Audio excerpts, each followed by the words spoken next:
If we can get our next session started, and a few points of personal privilege, as they say in Washington. I have a few matters of business to get through. It was suggested by a nice woman in the audience who brought her nice dad, who is a member of what a friend of mine called the greatest generation, that because of obvious undercurrent and title of this gathering here, we take a moment and ask all the veterans in the audience to stand and accept our thanks and applause, if you will.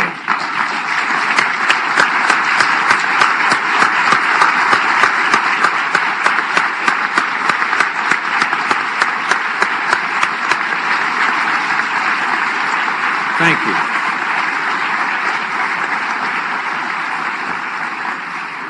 As the son of an 88-year-old captain, personally responsible for the fact that the Germans never made it to Arkansas, it was important for me to do that, and thank you. Number two, I've been asked to repeat, it was so a big a part of our first session, the questions from the audience. They were superb, they were on point, they were thought-provoking. It can easily be said, I think we heard some responses from Secretary Kissinger we hadn't heard on the record before. And thank you, and keep them coming. I believe you all have index cards.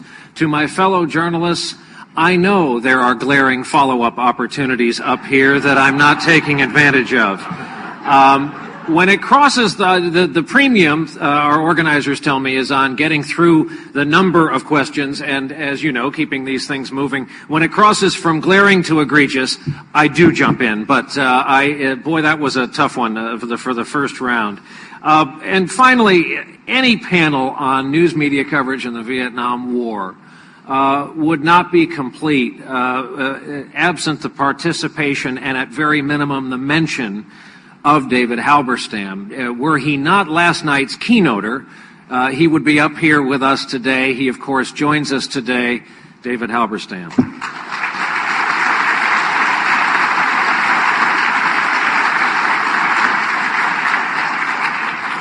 As we gather today, my colleague Bob Woodruff is recovering in Bethesda. And having been to cover this current war at several trips to Iraq, with that as the background, knowing the conditions over there, also as a journalist and a consumer of journalism, I would also be remiss if I didn't note the presence with us today. I've never tried this phrase before, a man who is emerging as the Halberstam of this conflict. John Burns of the New York Times is with us.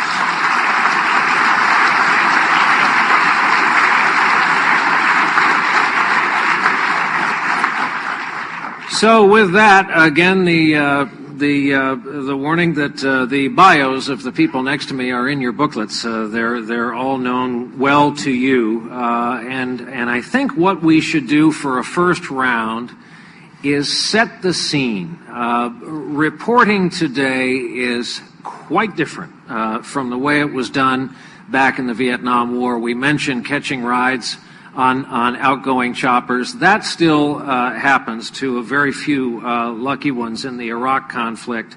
But I think we'll go in chronological order, time spent in country. And I think, Frances, you were there first. So start us off with the differences in doing our jobs then versus now.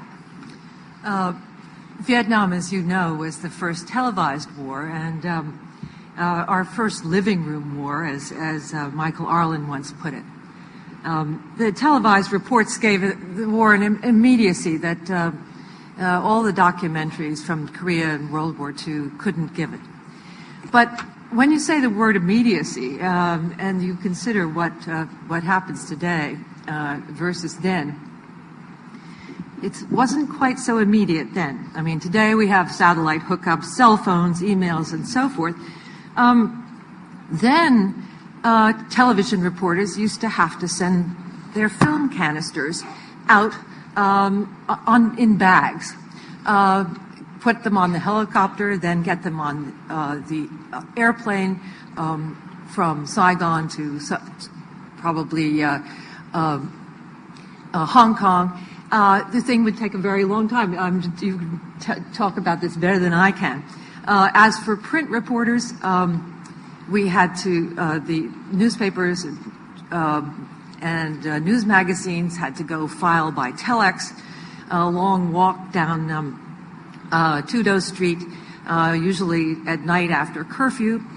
And as for myself, as magazine reporter, I used to file by putting the story in an envelope with a stamp on it.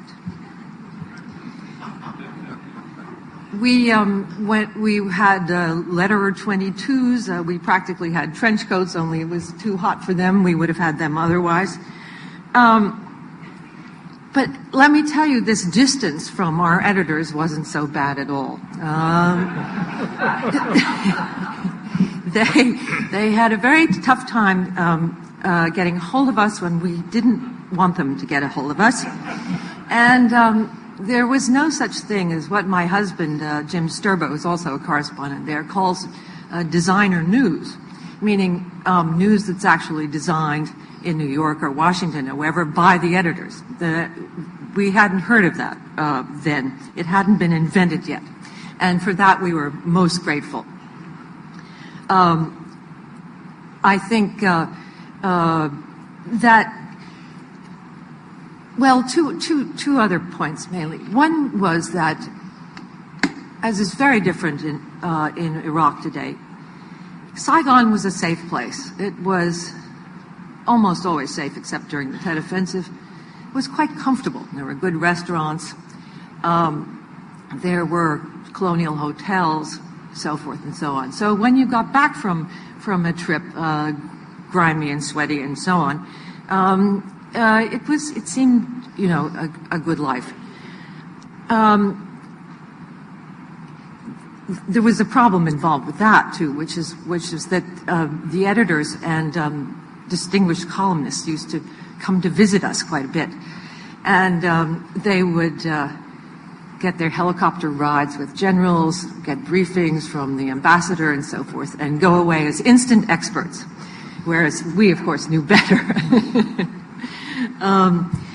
The other thing is that a war like that goes where you, for those of us who spent a considerable amount of time there, it was a total immersion, in the sense that finally the outside world just didn't exist anymore. I mean, you were in the war. You thought about nothing else.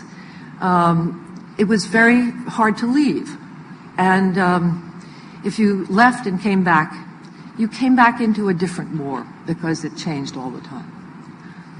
And around the midpoint of the war, there arrived a young man from Texas named Dan Rather. Thank you, Brian, and good afternoon, everyone. Television news changed dramatically about the time the Vietnam War was starting. And any understanding of television in the Vietnam War, which is part of the overall subject of media in the war, I think needs to at least footnote jet travel, videotape, and satellites were just coming into what I will call common use in television as the Vietnam War was beginning. And as the war dragged on through the years, they became bigger factors. When I came to Saigon in 1965, let me just speak for myself, I was unprepared to cover the war. It was my impression that an awful lot of reporters, not confined to television reporters, were also unprepared to cover it. But one did get this kind of a, not kind of, there's a total immersion once you were there. Because as Frankie has mentioned, if you were willing to do so, and in the case of television, you had to be willing to do so, because in television, there was no staying in Saigon to listen to the so-called 5 o'clock follies. The best of the print reporters didn't stay there either. In television, you have to have the pictures. So you have to get out, you have to travel. This was not a problem. To be a television correspondent in Vietnam was to be basically a hitchhiker. And you could very successfully hitchhike virtually any place you wanted to go. You would go out, ask, in many cases, where you're going. The helicopter pilot would tell you where he was going. You made a choice. You hopped aboard, and you went. One reason I mention it is because we may want to get into the difference, the contrast of covering, say, the Iraq War now and the Vietnam War. For this, at that time, that if you were willing to go out in the field, you could go just about any place that you wanted to go. Until roughly 1970, nearly all television footage was shot on film. You have to keep in mind here that portable videotape did not exist in any form that we could use it during the war at that time. Computers that were mobile did not exist. Computers themselves barely existed. Cell phones did not exist. Again, Frankie makes a very good point. What this resulted in is that the reporting from Vietnam television and otherwise was bottom up. Which is to say, and forgive the personal pronoun, I decided what it was we were going to cover, where we were going to go. And the routine, this sounds like something out of the Napoleonic campaigns, given the kind of live, nanosecond by nanosecond coverage available today. But with a camera crew, which basically one cameraman and sometimes a sound man, although frequently it was just a cameraman and I would run the sound myself. We would get aboard a helicopter and we would stay out sometimes for as much as 6 or 9 weeks at a time. And understand, well, how do we get the film back? Remember, this is film that has to be processed. There's no satellite capacity. Nobody has any. The routine is you have to get the film back to Saigon. The film has to be put aboard an aircraft, usually a commercial plane, and flown to Tokyo, which had a fairly new capacity to put things up on the satellite. But satellite time was so expensive that by and large, what you did, you might shoot something in the field in I Corps, up around Da Nang. You would take the film, go to the military installation, give it to a helicopter pilot and say, can you get this back to my office in Saigon? Imagine this. Imagine anybody trying this today.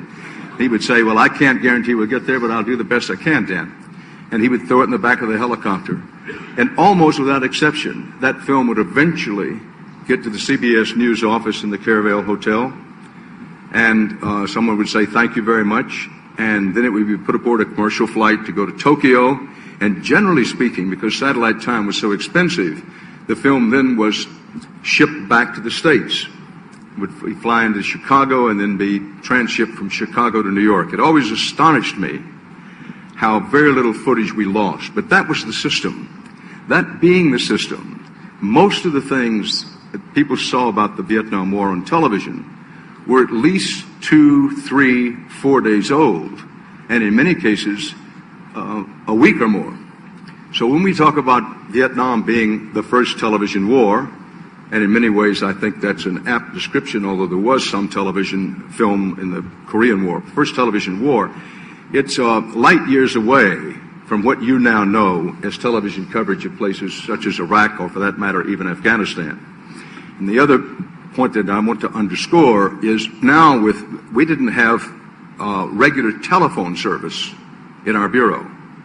We communicated primarily by telex, which is an ancient piece of equipment probably in the museum somewhere. That telephone calls were expensive and they were hard to get through. At that time they were working on transoceanic cable telephone systems. So point being is today, every television reporter, including this one, when you go to Iraq, you're on a very short string to the Home Office. And it's not unusual, there's no pride in saying this, it's not unusual if you get a phone call from the Home Office saying, listen, I've read this story from John Burns of the New York Times, I've read this story on AP of Reuters, and this is what we want you to do. In the Vietnam era, this was virtually unheard of. Occasionally someone might see a magazine article in which they would ship to you or put on the telex. But I can't emphasize too much that the correspondent decided what the correspondent was going to cover. And you wrote in the field today, you can write it on your computer, you can send it to New York almost instantly. There was none of that. Most of the things that I wrote and most of the things other correspondents wrote in the field were either written it by hand or on a portable typewriter. And you didn't have the capacity to see where you were, the videotape you had just shot. Remember, we're not on videotape. You shoot film. You don't see the film because the film is not yet processed. So you write a script to what you remember seeing that the cameraman saw, and that script goes back to New York, and in New York they put it together. The biggest differences were these. First of all, it was bottom-up reporting rather than top-down reporting as we have so much of now. Very little home office involvement. Secondly, these are no particular order of priority. The military, particularly below the rank of flag rank, but even including flag rank, to a remarkable degree, looking back on it, they were very cooperative with reporters and journalists. And I want to echo what David Halberstam said yesterday, that in the field, frankly, I never had a captain or a sergeant lie to me. When you talk about the lying machine, which David referred to, which did exist, and in many ways still exists, some ways of greater potency now than it was then. But the lying machine was not with the men and women, and in those days it was mostly men, who fought the war. They leveled with you. They knew what was going on. For example, and excuse my reporter's French if necessary, it was not uncommon for you to crawl into some place with a captain on the line and say, "What's happening, Captain?" And he would say, "We're getting our ass handed to us." And you tried to reflect that in your reporting. That reporting would hit the wall in Washington because the Washington view was that we were handing them their backsides. They were not handing us ours. So those are some major differences. And Steve Bell, who came and served for a long time and in such a distinguished fashion, came on later. As Brian turns it over to him, it's remarked that when we talk about the war, I think it's important to understand that the nature of the war changed, not the overarching nature, but much about the war changed over the years. And I encourage you, when you think about the Vietnam War, not to think about it as one monolithic entity, that things changed. The war was different in the period 1962 or 3 to the big build-up in 65. It was again different, beginning and certainly no later than the period in the Tet Offensive, and it was different yet again during the 1970 period.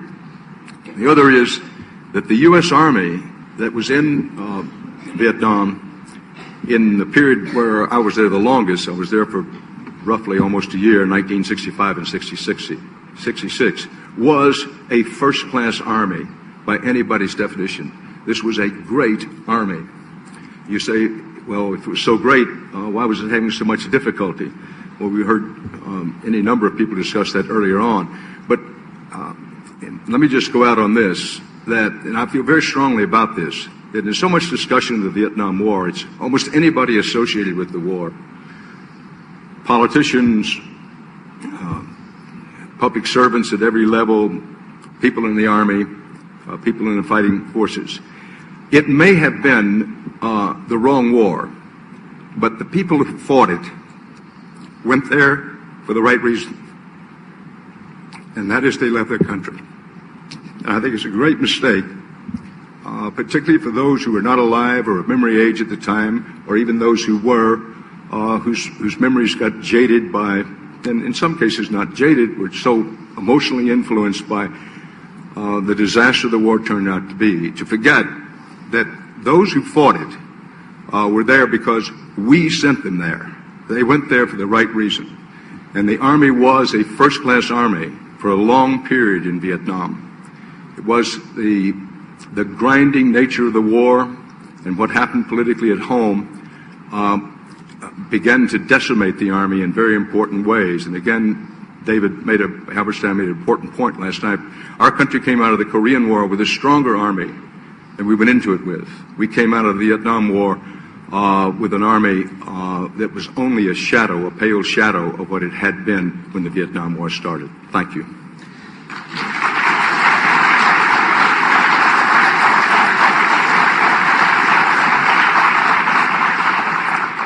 We mentioned earlier it's been 30 years, but in a lot of ways it was a day ago, because it still puts a lump in the throat of any patriot, anyone who has watched and loved American fighting soldiers. Steve Bell, you arrived, if I'm correct, in 1970. Right. And it had become a very different war by then, although we were still using film out in the field. My students at Ball State can't believe that I have still never seen a majority of the stories that I sent from Vietnam or elsewhere overseas, because you literally wrote the script on the blind. The cameraman would keep what they called a dope sheet, and it was a sheet on which they would write down every scene they had shot. And you could be there in combat, and you'd see your cameraman lying there on his back in a rice paddy with his dope sheet out, putting down the latest 3 or 4 shots that he had taken. Then after it was all over, and you'd get out of the trouble area and you'd get back to a tree stump somewhere, you'd sit down and I would take his dope sheet and remember what I had and go over my notes. And most of us had symbols that you'd use. Here's a particularly good sound bite that you'll want to have in the piece, and here's a particularly good bit of gnat sound that you'll want in the piece. And so you would put it together and you would somehow get it back to Saigon, somehow get it back to the States. There were pigeons and there were super pigeons. A pigeon was somebody you didn't know, didn't really have any contact with.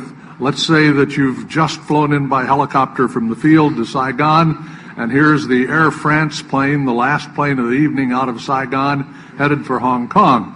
So you would go up, and you could do it in those days, on the tarmac, usually to a member of the flight crew, and you would offer them $20 and hand them a bag of film that had the network logo on it, and ask them to deliver it to somebody in Hong Kong who would be standing there holding up a similar bag with a similar logo. High tech in the Vietnam War. This example from the Laos operation, and this is as high tech as it got. Laos operations up in the very northwestern tip of South Vietnam, a long way from Saigon. So the networks had a charter plane that came up and sat every day until 1 o'clock, because that's how soon it had to leave in order to get back for the last flight out of Saigon. So if you could get out in the field over the Annamite Mountains to the border area by helicopter, hitchhiking, get a story, hitchhike back to the airport at Quang Tri, you could hand the bag of film after your script was written and tracked to the charter pilot, who would carry it back. A producer would get it aboard the aircraft. It would go to Hong Kong or Bangkok, where it would be processed in the middle of the night and fed to New York at 4 o'clock the next morning, which is 4 o'clock the previous night in New York, so that you could cover a story in the field on Tuesday morning and get it on the air Tuesday night, thanks to the 12-hour time change. But I think maybe the important thing to add is that we didn't have live television, and we didn't have the burdens and responsibilities, indeed, the albatross of live television. And we did what were called shelf pieces, where you literally knew when you went out into the field that the story you were covering was not going to be on the air for days, maybe weeks. And therefore, you tended to write sidebars. Why is this story happening? What's going on here? What's the meaning of this? What's the context for it? And you would send it back to the States, where it would sit until there was a peg. A similar story, same subject, and that would be the, bring off Bell's piece from last week. And so your story would play there. And I've oftentimes thought that we probably were better reporters because of the lack of today's technology. You were not tied to a satellite truck. You were not tied to a live site. You were out in the field slogging. As Dan referred to it, it was bottom up. No one could tell you how to do the story. If you didn't like what you were hearing on the other end of the occasional telephone call, you could say, operator, I can't hear New York anymore. Would you, if New York is still on the line, would you please tell them that I'm going to do what I proposed and I'll be back in touch in 3 days? And you could still hear on the other end, no. That was the golden age of journalism.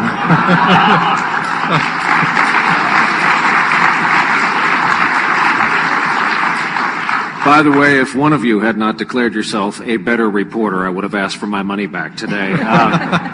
A quick story that may sound like a story, but it's actually a thinly veiled question to one of our participants. The war, this past war, was underway, and American forces were getting close to Baghdad. I drove out one night to Ali al-Salim Air Base in Kuwait.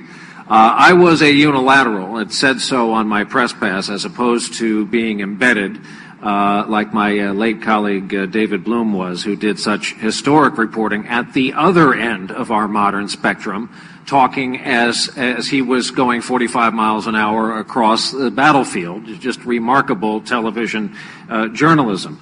I was traveling with a retired Special Forces general, and we had lock-cinch assurance that we were going to get an airlift on a Special Forces flight of some sort into Baghdad. We were told it would be a night mission, night landing, no lights, terrain following radar, that we would have to just put up with whatever else and whoever else was on board. And we were willing to make that deal because it was going to get us into Baghdad. And we had an exclusive ride into Baghdad. And I went back to our vehicle, and I shut the door, and I realized this flight was hours away, and I looked to my left and saw, illuminated under a dome light, Dan Rather. He was in the Suburban next to ours, and had apparently secured the same deal. So competition hasn't changed.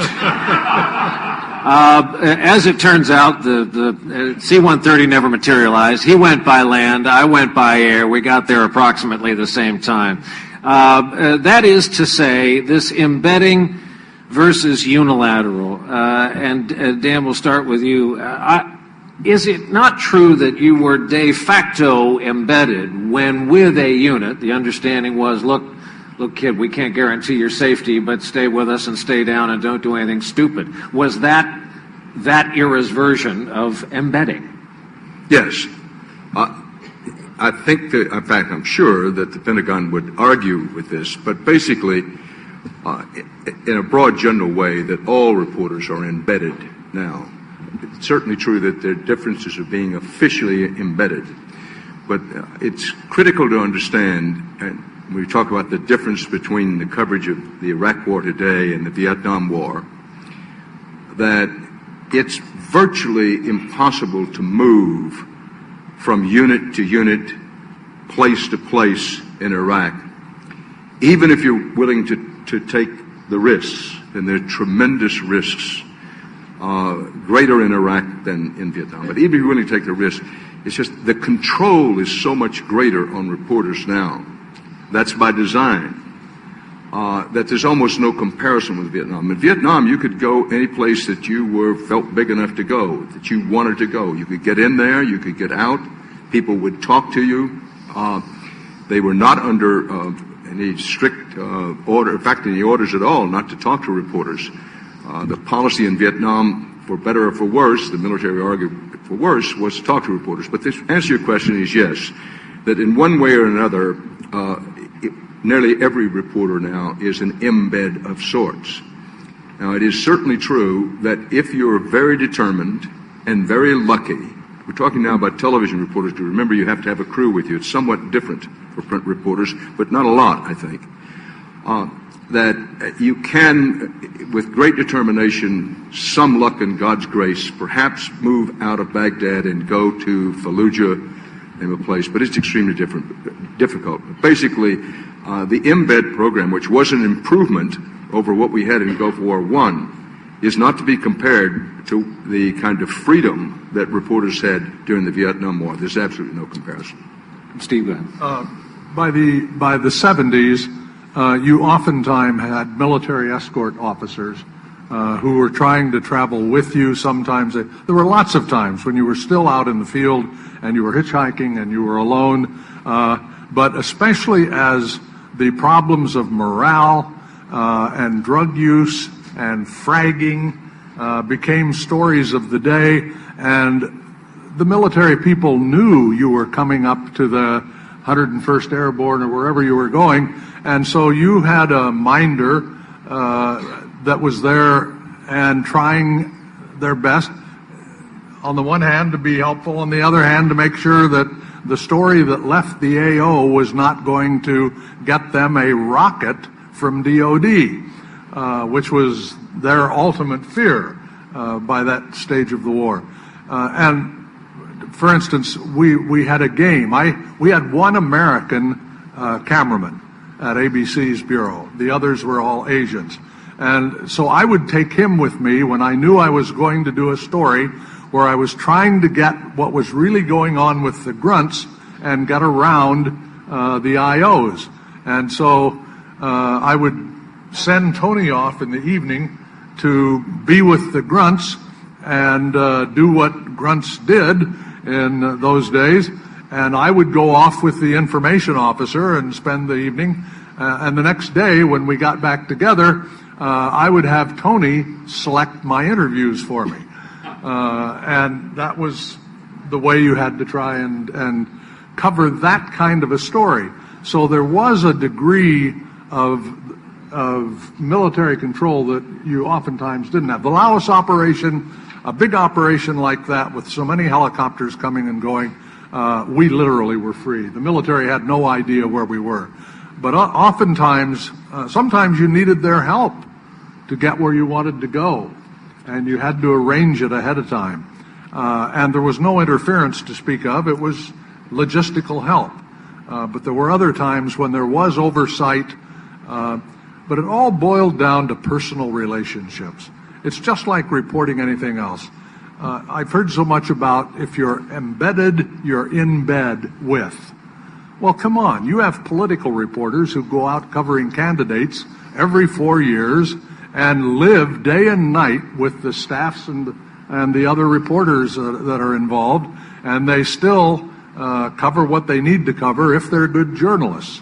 And the same happens with embedded reporters, whether it's Vietnam or today's era. And I have had a chance to have a discussion with Ted Koppel on this subject. And we were out in Vietnam together. And today, yes, I think the thing that's different about embedding today, the difference in the kind of reporting you get, is that you become more of a hometown reporter. You're with a unit for a prolonged period. And so if bad things happen that the military and the government would just as soon were not on the air, you cover it, and it goes on the air. But on days when nothing else is happening, you find that human interest story of the guy whose brother's in another unit 50 miles away or something else. And so you do tend to get a broader range of covering if you're embedded and staying with the same troops, learning people's names, their backgrounds.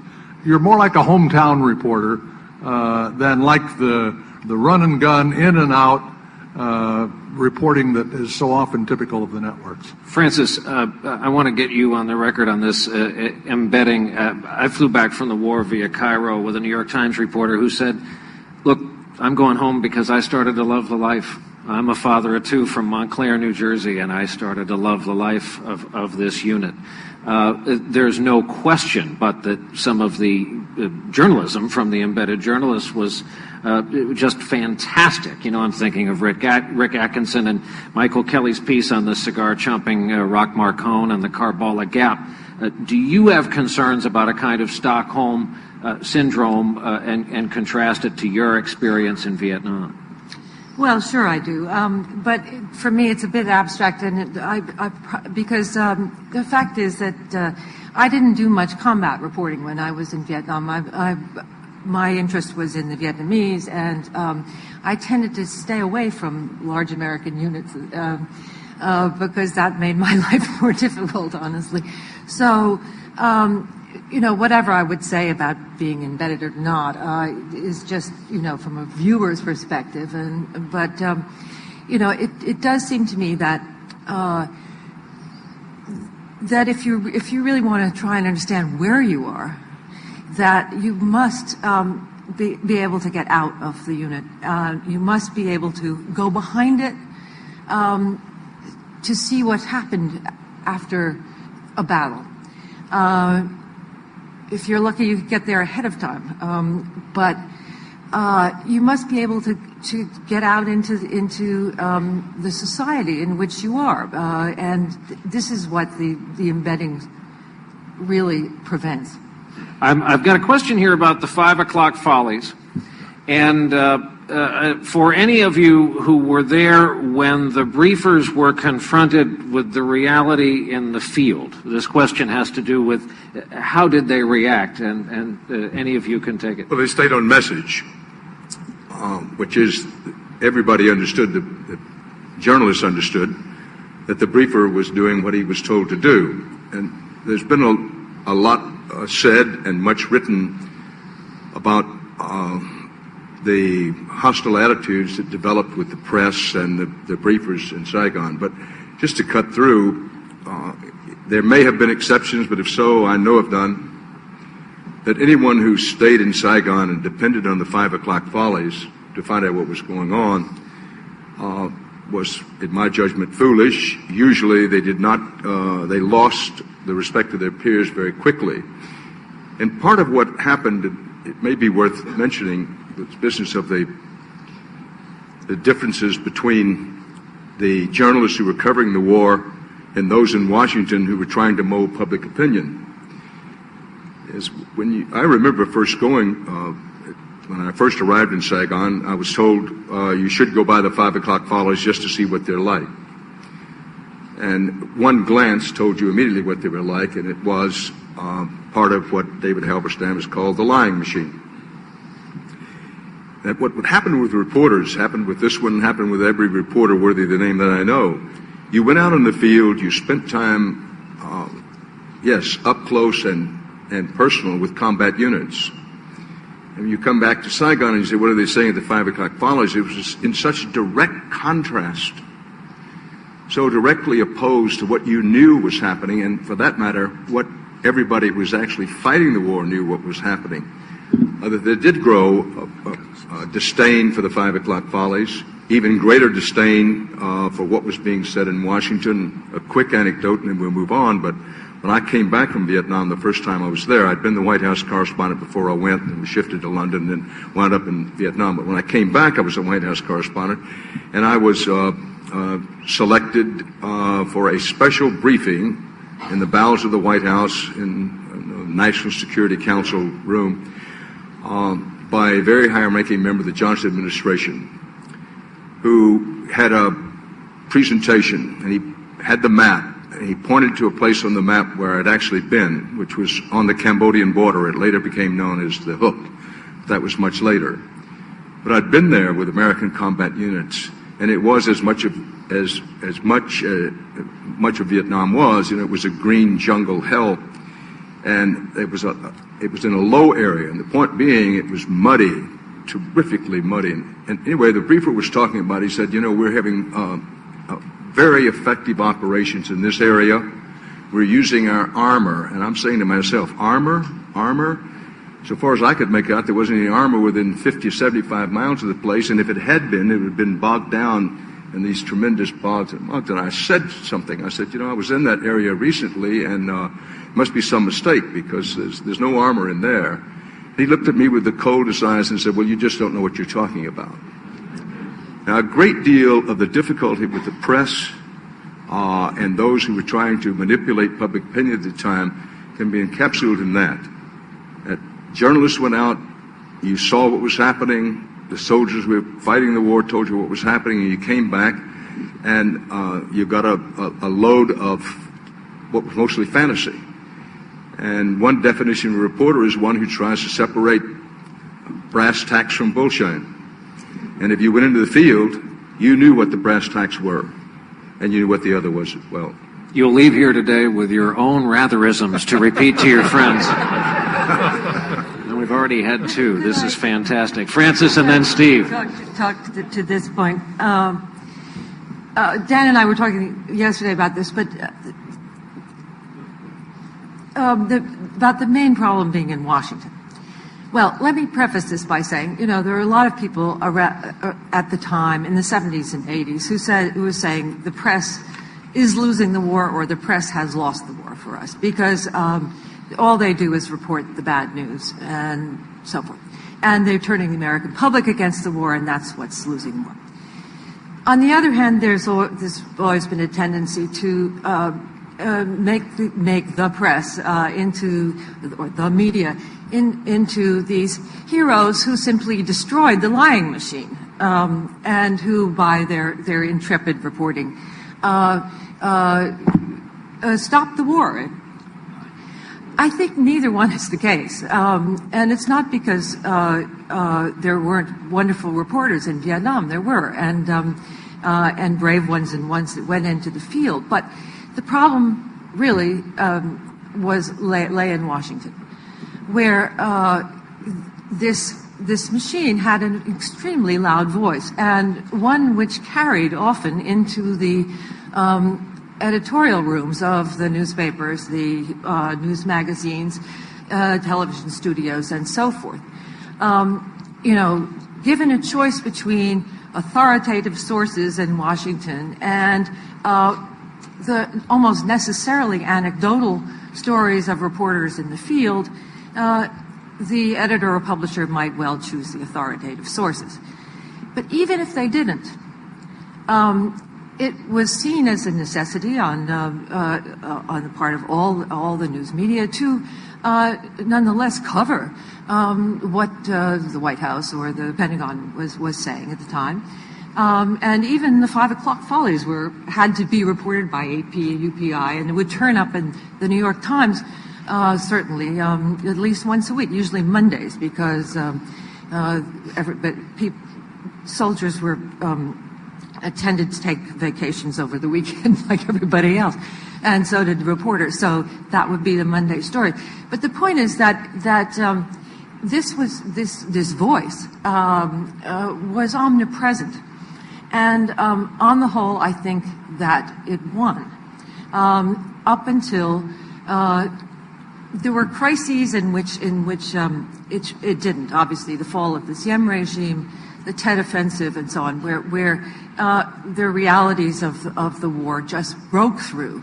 And so, in a way, with all the efforts that we all made out there to show the realities, I'm not sure we really totally succeeded, just because there was so much volume all around us. Steve? Let me give an example. What I've come to call siege mentality. There was enormous pressure being felt by military personnel in Vietnam by the 70s not to have bad news coming out of their AO. And there was also this commitment that Dan has already mentioned, that if you're the briefer, you stick with the briefing points that you're given. I was in Cambodia covering the Cambodian troops in their fight against the North Vietnamese and the Viet Cong. And it was just after American troops had pulled out of the country. You may remember President Nixon's speech after Kent State, that we will withdraw from Cambodia on X date. And for some reason, he dropped a paragraph in there where he said, and after we withdraw our troops, we will no longer fly direct support for the Cambodian troops that remain behind. We will only fly interdiction missions over Cambodia. Well, we're out in the field with Cambodian troops, filming them coordinating with French-speaking American pilots who are flying direct support. There was one day when they didn't have good radio control, and they took the equivalent of a bed sheet and tore it like an arrow, and 4 poor little Cambodians had to crawl up the road ahead of everyone else so the arrow was pointing out where they wanted the incoming fire from the plane. This film is being sent back. It's playing on American television. And yet every day at the 5 o'clock follies, which were by that time 3 o'clock in the afternoon, every day, today over Cambodia, interdiction, 9 flights, direct support, 0. And that went on for weeks when it was absolutely clear that it was not true and that everybody knew it was not true. And yet the system didn't change. And I am a great admirer of the military and most people I've known in the military. But there was a period there when military people, in order to have a career, were under enormous pressure to go with the flow when it came to this subject. By the way, talk about full circle. When in Iraq, the retired general I was with, wounded 3 times during the Vietnam War, he said we were in a Chinook flying, and he said, "See that shell bag? It's underneath the door guns. It catches the shells from the bullets." And we looked at it, and Vietnam era shell bag. But more than that, Vietnam era airframe. We looked at the manufacture date, and this general said there's a very good chance that as a much younger man, I was on this aircraft in the Vietnam War. A lot of our Chinooks, those twin rotor choppers, the very same ones we came to love in the Vietnam War. Dan, this is a great one, and the questions, by the way, are fantastic, and they're coming in by the dozens. Had this war not been televised, would there still have been the same lack of public support back home? Yes. I recognize that honest, decent, intending people can differ on this, but I think it would have been. Television does have great power, including, in some ways, the power to persuade. But I think television's power in this instance is vastly overstated. What turned Americans against the war, those who were against it, wasn't television. It was the flag-draped caskets that started coming home. It was the kid down the street who 2 years ago was the quarterback or the point guard on the basketball team, comes back without his legs or eyes. Now, before the casualties began to mount, before the reality of the war began to permeate into each and every neighborhood in the ways I have just described, not coming through the television tube, that's when people began questioning the war and questioning it seriously. And that began roughly late 66, no later than mid-1967, which is to say in the early stages of the war, where you had fewer troops and fewer casualties, it was easier for the leadership to fool the lead about what the war was and what it wasn't. And even when television coverage began to accelerate and in some ways, I wouldn't say dominate, become such a large faction covering the war, public opinion stayed behind the war. It wasn't until the casualties started to mount, the wounded began coming back, and more of those who came back from the war, who had fought the war, while very supportive of their units, supportive of the country, supportive of the president, began telling their stories of what the war was, what it really was, as opposed to what the leadership wanted people to believe it to be. That I think that's when public opinion turned against the war. Let me just say, we should let Frances talk more, in my opinion, because she's obviously the most intelligent person up here. That television is tremendous. It's terrific in something like covering a war. What television does best is take you there. It is a kind of magic carpet that can transport you there in a way that the best writer, even the best fiction writer, cannot put you there, put you on scene the way television does. But television has difficulty with depth and perspective. It is a flat quality, not just to the screen, but also to the coverage. And it's my opinion, humbly submitted, that yes, there was a lot of television coverage on the war, increasingly so. And by the way, that the number of minutes spent on your average newscast with international coverage as a whole, including the war, was so much greater then than it is now. Another subject perhaps for another day, but you may just want to note it. But it was anecdotal coverage, and there was this, what I call, flat quality to it, which didn't really give you the sense of what the war was really like in some important ways. I've said it before and said it again. War is absolute hell. It's a murderous thing. And war is real mud, real blood, real screams of the wounded and moans of the dying.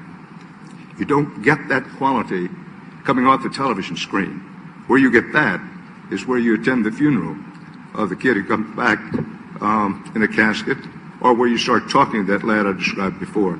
That's when public opinion started turning against the war, and that's the reason the leadership of the country couldn't maintain support for the war behind them, because as the casualties mounted, people found out what the reality was as opposed to what they were being told.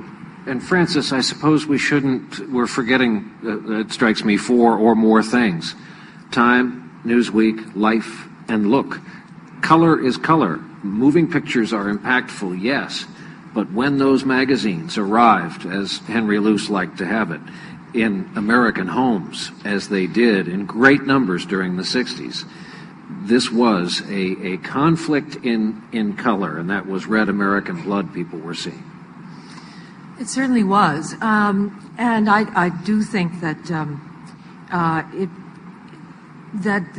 it brought home the realities of what was happening to American troops much better than it ever had before. I mean, the World War II films were very sanitized compared to this, and so while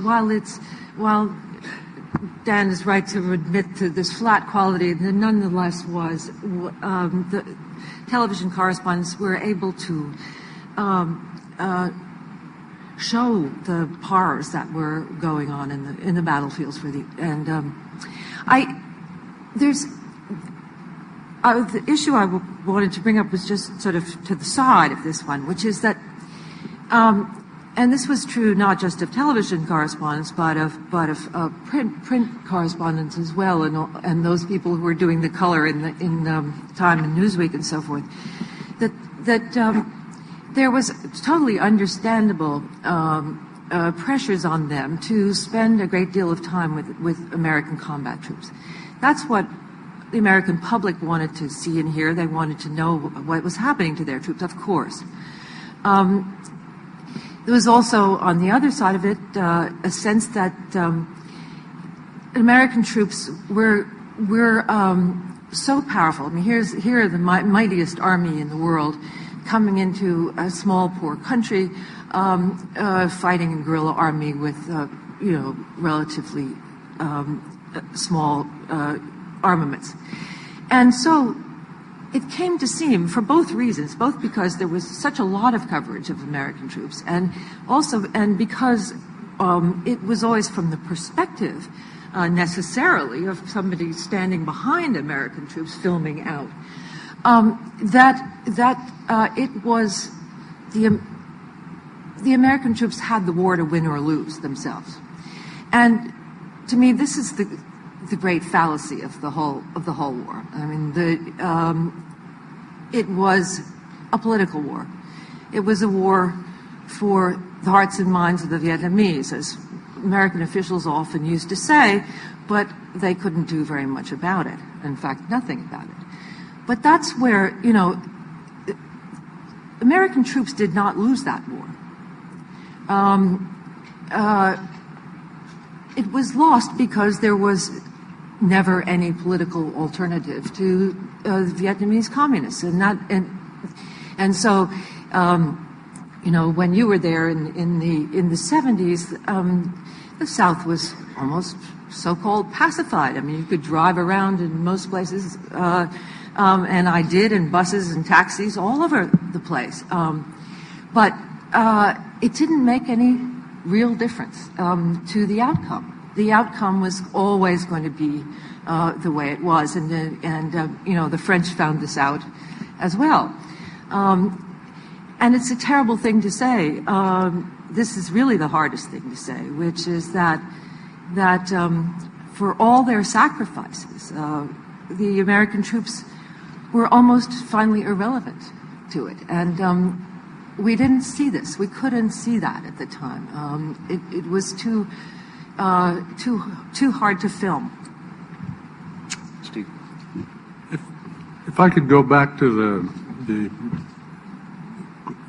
whole idea of the impact of television, I have a feeling that it's gotten politicized. I do not believe that the media lost the war. I know very few people who believe the media lost the war. On the other hand, I think there has been so much concern that people are going to write off Vietnam as the war the media lost, that we tend to underplay the impact that television had, or Life and Look. I asked Jack Valenti last night, how did you guys feel about the media coverage? And he said, we were scared to death of the images. If you think back, what are your images of Vietnam? The little napalmed girl, the police chief with the pistol to the burning monks. You can pick out the My Lai pictures. These images have to why do people spend tens and maybe hundreds of thousands of dollars for product placement in movies if it doesn't make a difference? So I believe that you have to say, hey, television had an impact. Pictures, stories had an impact. It did make a difference, but it didn't lose the war. There were plenty of other reasons for losing the war, and Frances brings up probably the most important point of all. But I don't think, when you're talking about American public opinion, to write off television, as some scholars whose work I've read do, that doesn't make any sense to me. I think we had a cumulative effect when people at home watched a new group of American young men fighting over the same ground that had been fought over X years before and suffering the same kinds of casualties. That had a cumulative effect, and it was, in fact, the first television war. And Dan, you came home and had, if memory serves, an audience with President Johnson. Did you not during the Vietnam War? Didn't you have time with LBJ? Yes.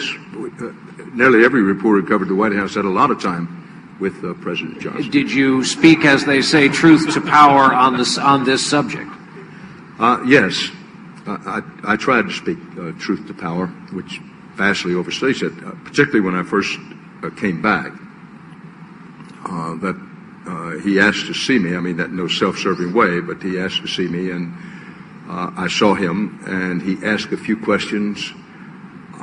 But I'm not one of those who sees President Johnson now or then as a personification of all evil. And however, in that session, I had the feeling it was a dialogue of the deaf, that he wasn't really listening. There was once that I hate to use first-person pronoun, which is always the television person's first call, but suggested to a member of his staff, it was so increasingly apparent that what he was saying about the war was demonstrably untrue on the ground. I just said, did anybody ever think about loading up a big C-141 and take line captains and sergeants, who are the people who really know what's going on in the war, fly them back in here, fly them to the White House, put them in the East Room or put them somewhere with the president, and let them tell him what's going on, what's really going on? And the answer was pretty much what you expect. Well, Dan, you don't understand. It doesn't work that way.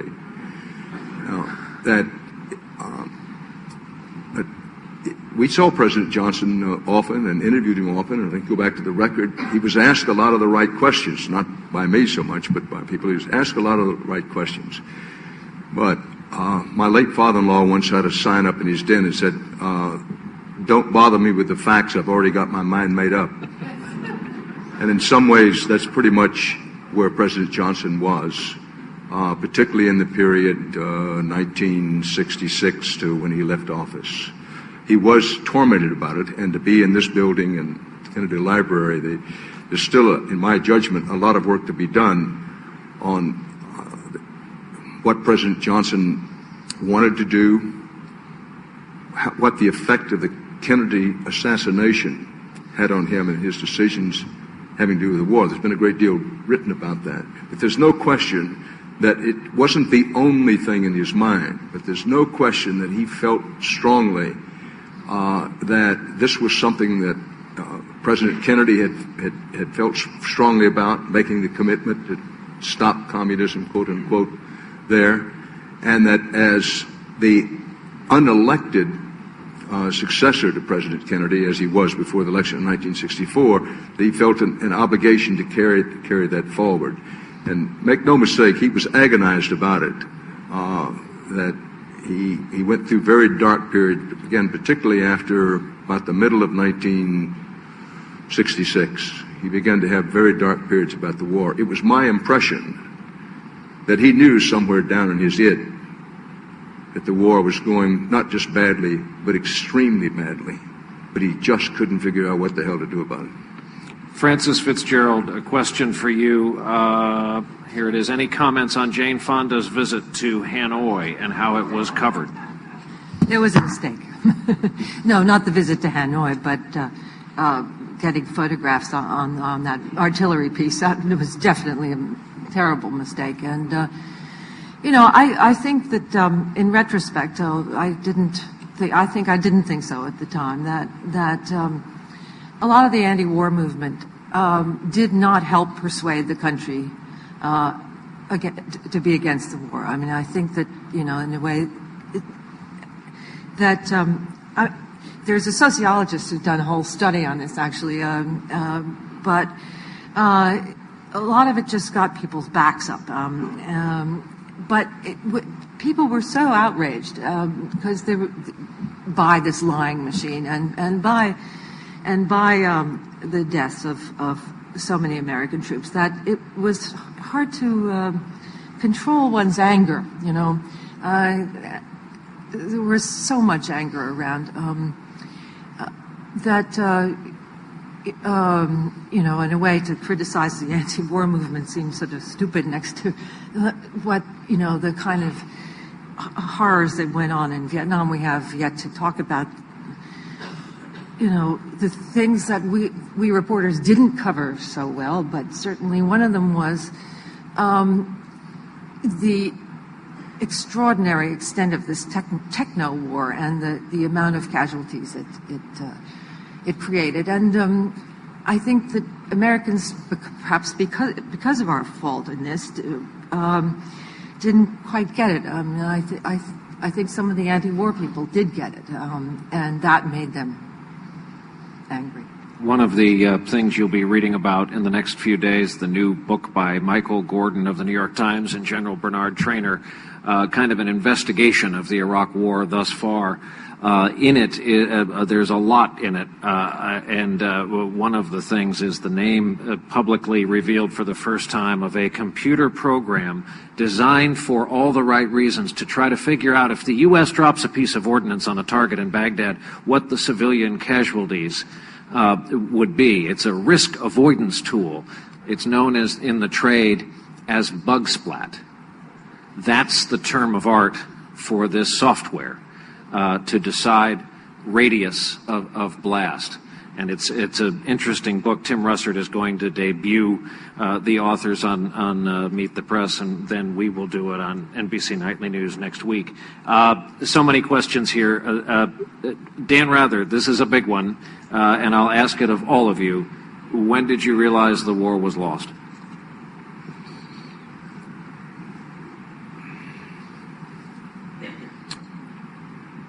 At or about the time the Tet Offensive happened and sort of washed through, up to and including that time, I felt the war was basically a stalemate, which is to say I wasn't sure that it could be won, quote unquote, but I doubted that in the end, it was going to go into the historical loss column.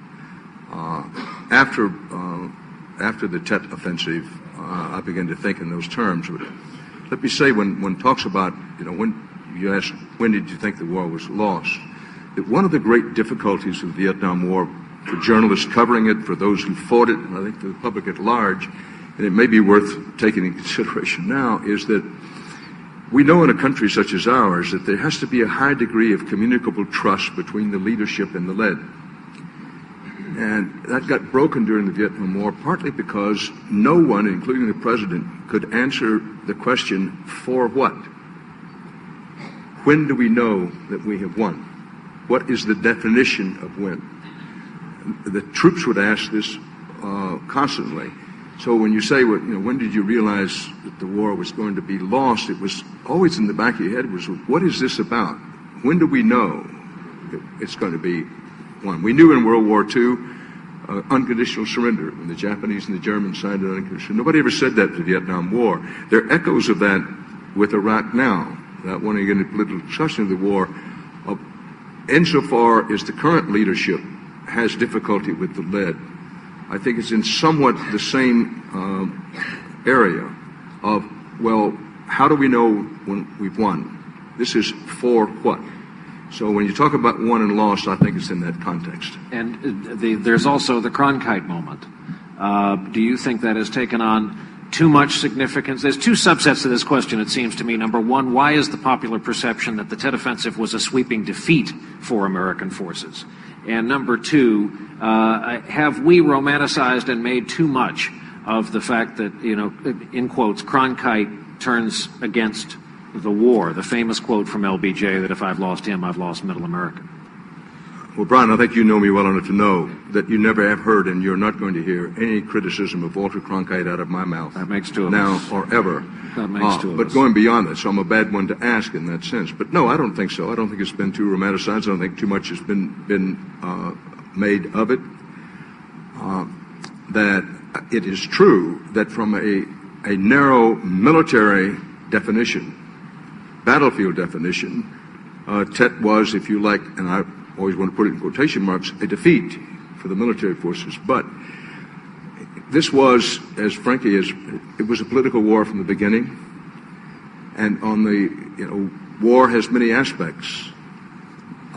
Breaking the will of the enemy is one, and in terms of world public opinion, in terms of support for the war at home, from a political, what Dr. Henry Kissinger may call a geopolitical standpoint, it was without question a tremendous victory for the North Vietnamese and their allies in the South. And when I say that after the Tet Offensive, at least I can be dumb as brick wall about a lot of things, but at least I was smart enough to know that in terms of number of North Vietnamese and Viet Cong forces killed on the battlefield, that it could be classified as a military victory. But after that, I said, it's going to be very, very hard to hold public opinion behind this war, and even harder to hold world opinion behind it.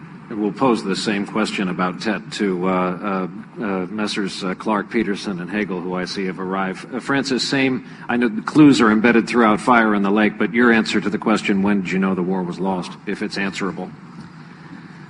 Well, I think that Dan's right to broaden the subject here, because if you ask about winning and losing, really what he's saying, which is I think quite right, is that it's when did the American public change its mind. It's not about the battlefield, it's about the American public. And so then you have a different idea about winning and losing. And you're right that what Walter Cronkite says, it's, we're not winning, and that makes a huge difference, and the Tet Offensive does too. The war wasn't ours to win or lose. So from the point of view of Vietnam, the question doesn't really make that much sense. You see what I mean? Steve? It was harder in some ways to make that assessment from Vietnam than it was to be back home. Being there in the early 70s, I suppose I'm going to get laughed down by half the audience, but militarily, we were not losing the war in 70 and 71 in terms of battles fought.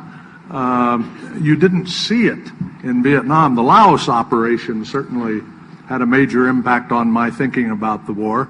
But I think it was easier to detect that we weren't going to win if you were back home and living with the public response to the war than if you were over there. Question from David Kaiser that is addressed to Dan and Steve, and I want to take a 20-second glancing blow shot at this. It sounds as though in those days reporters had to think underlined. Now they aren't allowed to. Comment, question mark. I would only react to the story you opened with, Dan, about there being in the ragged edge of the countryside in Vietnam no home office and no wire services to go on. I mean, that situation in our lives is still a part of our reality. If I spend a day, as I did my last visit, with General Casey, and our day goes from Baghdad, change planes halfway, go up to Mosul, and in all places it's hot. There's firing going on. Come back to Baghdad, and getting in and out of Bradley's and briefings and all of that. That story at the end of that day, there's no Associated Press with me. There is no other version. That is what I choose to write up at the end of the day and put on NBC Nightly News. So that kind of individual journalism goes on and is our stock and trade. I think where we're maybe getting involved in is this debate currently about opinion in the news and commenting. The Walter Cronkite moments where an anchorman who enjoyed the share of the audience he enjoyed back then, and a nation where, remember, that was the gateway to the American evening. We gathered in homes and watched those evening newscasts. You only have one of those per career, where you decide to put your credibility on the line in a manner such as that. Dan, forgive me. I've lost my concentration on what the question was. I don't blame you. No, it sounds as though in those days reporters had to think. Now you aren't allowed to, says Mr. David Kaiser, whose home address. Well, that impression is obviously a statement. Well, reporters think, and I hope that I appreciate this question because it indicates to me that I didn't give a fully accurate answer. Listen, make no mistake. There are so many good young reporters, particularly in Iraq now. The military, I think General Clark would say so, as a saying that, you lose many of your best people in the early hours of a battle or a war because your best people want to be out front. And so it is with reporters. Some of the best reporters I've ever seen are younger reporters in Iraq now. Yes, I know they're all younger now. But younger reporters in Iraq. And in general, better educated, better schooled, better informed, smarter, and yes, they think. What I was referring to before was, about this, perhaps we can agree to disagree, but I don't think so, that the same tools that give you much greater immediacy with the war today make it more difficult for a thinking reporter to do what thinking reporters do best. Because you can get up at any time on the satellite, television reporters are frequently stuck at a base camp, whether it be a hotel or wherever the transmission truck is. This is more true for people in cable, because I have seen it, and I have great respect for reporters in cable, but because they have a deadline every nanosecond. Frequently what happens, they get to a location, they say, that's a great shot. Just stand there with a microphone and every 10 minutes we're going to come to you. Well, if they do that, the best reporter in the world is chained. You can't get away from it. And there are versions of that with the over-the-airways networks as well, that you have morning news, you have affiliate feeds, you have the evening news, and if you aren't careful, you can't get out very much. And there is much more direction from home offices today than there were during the Vietnam War. There certainly are exceptions to this. I suspect that there's a version of this in print, given the instantaneous communications that everybody in journalism has now. Steve. Reporters simply have less time to think. The constant deadline that you have now, the capability, the minute you put the word live in, you do two things. One is you cut down the mobility and the ability of the reporter to get out and report. And number two, you eliminate anything resembling an editorial meeting to do some thinking about what is actually going to be written or said.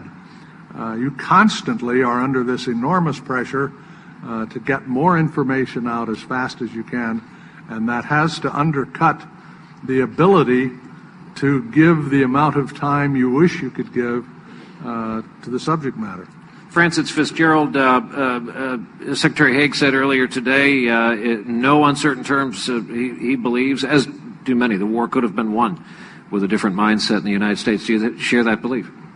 The war could have been won with a different mindset back here. You touched on this earlier. Do you share that belief? I do not, and I found myself very puzzled by his explanation of this because, to say that the Christmas bombing brought the North Vietnamese to their knees seems to me to be a gross exaggeration. The negotiations were going on, it's true, but various points were taken and given away, and let me tell you, they were given away by the United States as well at the negotiating table.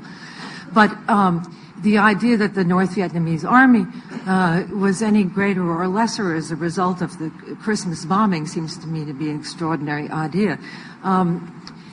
When I say that the war was for the hearts and minds of the Vietnamese people, I mean the whole Vietnamese people, because not just in the South, but in the North as well, because, this whole strategy of attrition, the notion that we could kill more people than could possibly stand up and come down the Ho Chi Minh Trail, or that we would destroy the morale of the North Vietnamese was key to the war strategy for a long time, and it simply didn't work because their morale remained as high as ever. And what would winning the war mean? I mean, paving the country over, literally. That word was used. A nuclear weapon, an occupation forever. What?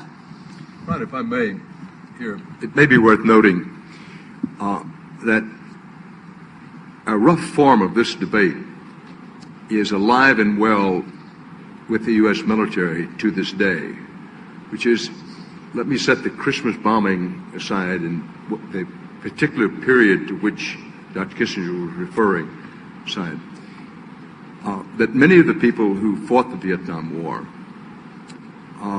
and don't try to defend the political decisions do take the view to this day, and it's at least worth considering, and to put it forward is not to say that I agree with it, the view that the mistake in the Vietnam War was not to go totally to war. That in a society such as ours, when you go, it needs to be total war. And there was not a sense of shared sacrifice. No tax increase to pay for the war in 1966. Not everybody's son had to go, given the deferment picture.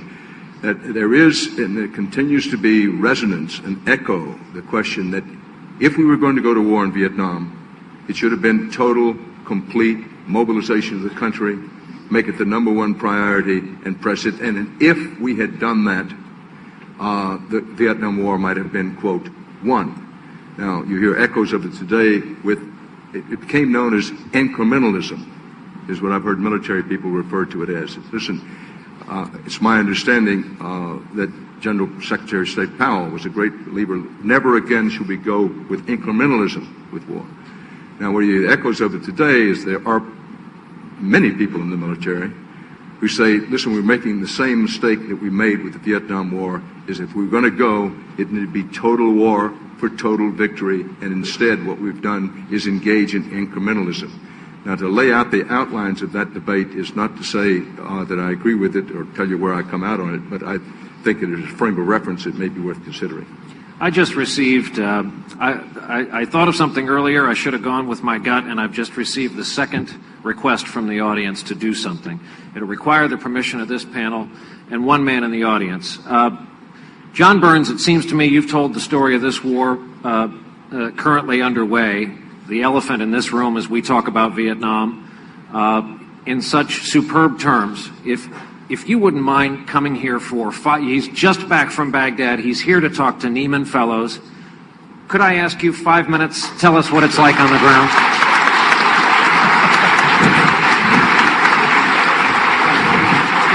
No, I'm going to stand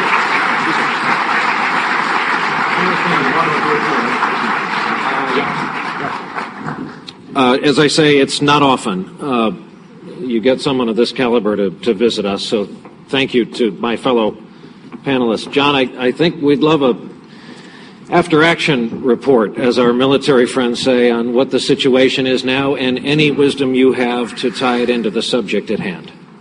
Well, the first thing I'd like to say is that coming back to the United States for the first time in 2 years, that after 48 hours, it's probably the most valuable single thing I've done for many, many months. To discover the power of doubt, skepticism in this country about the war is a very informing thing for me. To read about it is one thing, to experience it directly is another. By chance, by hazard, I ran into David Halberstam in the hotel the night before last. He suggested I come with him here, and this has been an extremely informing experience for me to listen to the officials who made, if you will, the war in Vietnam, the journalists who covered it, and to realize the accumulating analogies. There are many things that are dissimilar, but other things that are similar. And of course, first amongst those would be the eroding public support for the war here in the United States. My sense is that as we meet here, a critical moment has been arrived at in the war in Iraq. The two leading generals, Abu Zaid and Casey, have been in Washington the last few days. I think they're still there. And the issue before them right now is the question of whether they proceed with the first real troop drawdown in the spring, aiming at bringing troops down to 100,000 by the end of the year. This will be, when I say a real troop drawdown, because the troops went up to about 160,000 in December and are back down to about 133,000 now, but that was because they overheld units that were due to rotate out for the elections. Now the crunch comes.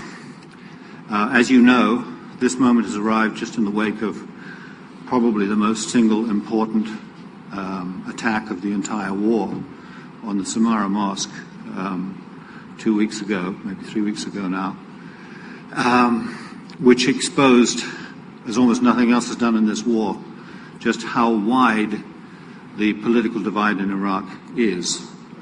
There really is nothing approaching a consensus in the political class about what kind of a state Iraq is to be. America has now, in my view, in Iraq, a very good team. In Ambassador Hilal-Zad, in General Casey, General Abu Zaid. And if a soft landing can be achieved out of this, if anything like a satisfactory outcome is available, I think these are the people, these are the Americans who will be able to do it. Many mistakes have been made, but when all is said and done, I think that the present policies, military and political, are the ones that will bring this to a successful conclusion, if anything ever could have done. I want to say one other thing, by the way, which echoes what my colleagues here have said about the U.S. forces in Vietnam. Every American soldier in Iraq and every Marine has an arrow in his back from what occurred at Abu Ghraib. But I want to say that I think it's true that countries get the governments they deserve by and large, and they certainly get the armies they deserve. And the United States has a magnificent army. And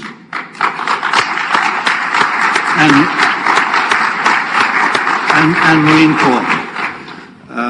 To be amongst the officers and men fighting this war is to be reminded what this country is really all about.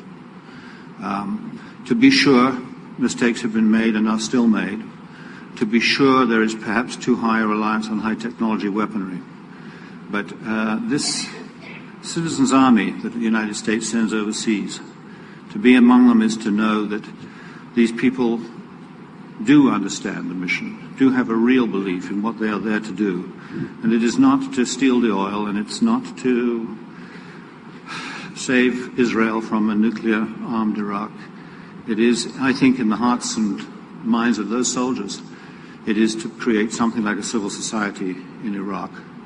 And let's all hope and pray that they are able to do that, and that they will not have to bear the burden, as many of you here have had to bear, of coming home from a war in which the high hopes were ultimately deceived.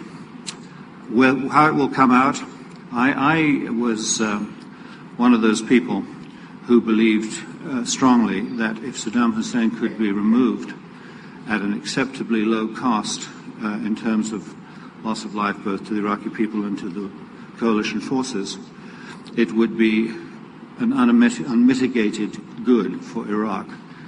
I was never much concerned about the argument about weapons of mass destruction at the time. First of all, it was peripheral to the job I was doing reporting into Iraq, in Iraq. But I think if I'm an expert in anything at all, it's in nasty places. And this was, in my experience, next only to North Korea, the nastiest single place on earth under Saddam Hussein. Anybody who doubts it should simply look at the trial and see through just the prism of the jail experience the full brutality and nastiness of this man who will sit through hours of testimony about 11-year-old boys being executed and women hung naked upside down and kicked in the chest by his half-brother, and then complain about the abuse of his human rights because he was required to enter the court building in shackles, or because he hasn't had his lunch yet, or whatever he may complain about. Like most people who regarded what happened on April the 9th, 2003 as a liberation and saw it to be a liberation, it was. Whatever people may say now, they did throw flowers at the tanks. There was a wonderful thing to be in the streets of Baghdad on that first day. Not so wonderful in the days that followed with the looting. But like most of us who have been through the last 3 years, we have seen our hopes disappointed. And I have to say that most of us now feel that the odds are heavily against a satisfactory, for the United States and for the Iraqi people, satisfactory outcome to this. And one thing that I listened to with some care was the kind of accessibility that Dan and Frances and Steve had to American troops in Viet Nam, and how they were able, through talking to the GIs in the field, to come to an appreciation of how the war was really going. It is more difficult for us. Not as difficult as it was a couple of years ago under General Casey. I'm not sure that it's entirely only because of General Casey's presence there, but we've been able to move around quite a lot more. But it's true that the restrictions on us are pretty extreme, brought about, I think, mainly by the degree of hazard. We can't go anywhere outside of Baghdad, in effect, except on U.S. military helicopters or on fixed-wing aircraft and on embeds. We can, in some circumstances, briefly disembed in Mosul, Basra, certainly in Kurdistan, but by and large, if we're going to see what's going on outside Iraq, we do it in Humvees or in Black Hawks. We impute more than we can be sure that the generals are a good deal less hopeful about the likely outcome of this than what they say in public. I want to be careful what I say about this, because I think it's still possible, and I think the generals believe it's still possible, that with all the odds that are against it, there can be an acceptable outcome to this. But there are signs, accumulating signs, that they are somewhat more skeptical than the White House and the Pentagon would have us believe. And I'm sorry I've taken up more of your time than perhaps I should, since I'm an interloper here. But I've enormously appreciated being invited to come here. Thank you, I've learned a great deal. Thank you, Jim.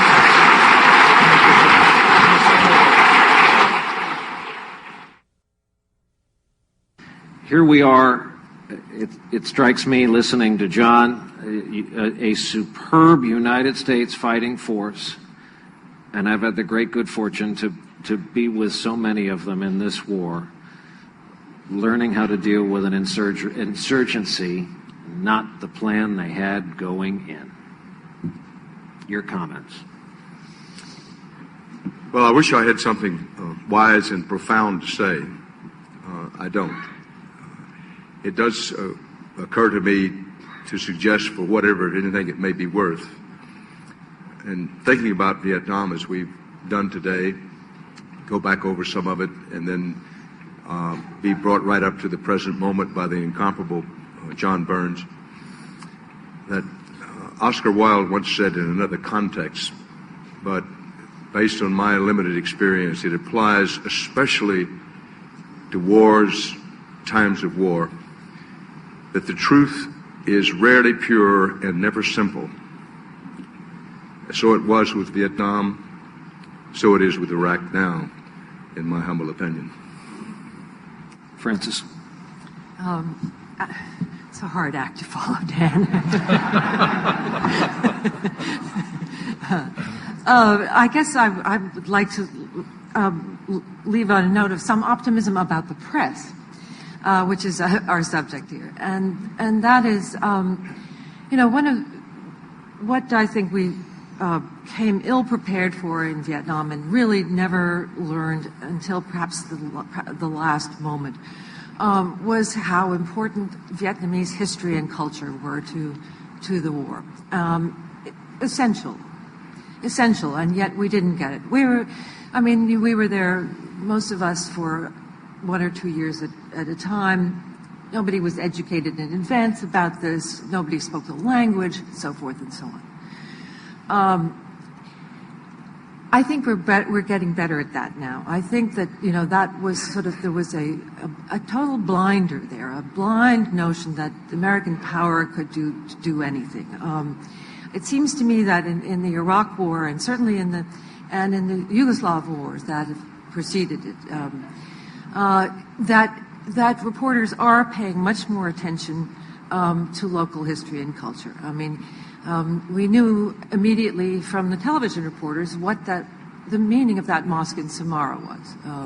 If not everything about it, at least enough to educate the American public about why this was so important. So, on the whole, lessons have been learned, and we're getting better at that. Steve. This whole 2-day conference has just left me with the feeling, what a remarkable society we live in, where we have a free press, where we have the opportunity to get together and disagree, where Henry Kissinger would show up and feel he had an obligation to come here and take it on the chin from many of the people who are in this audience. This has been a reaffirmation for me, and having John come up and be included reaffirms my faith in the people who are working today in an environment that is more dangerous than anything we faced on a day-to-day basis in Vietnam. I've always thought that the time I spent in Cambodia was as dangerous a time for Western journalists as we've had in recent history, and I certainly don't recommend it. But what's going on in Iraq today and in many trouble spots in the world requires courageous, thoughtful reporting at a time when it's difficult, at least, to think as much as you should. But I just feel very blessed to have been at this conference and all it represents to me. And I say this knowing we have Wesley Clark, Chuck Hagel, Bob Herbert, and Pete Peterson about to come up here. I think the first panel and now this one, we have truly witnessed something extraordinary here today. It goes on after a break. Please join me in thanking our panel.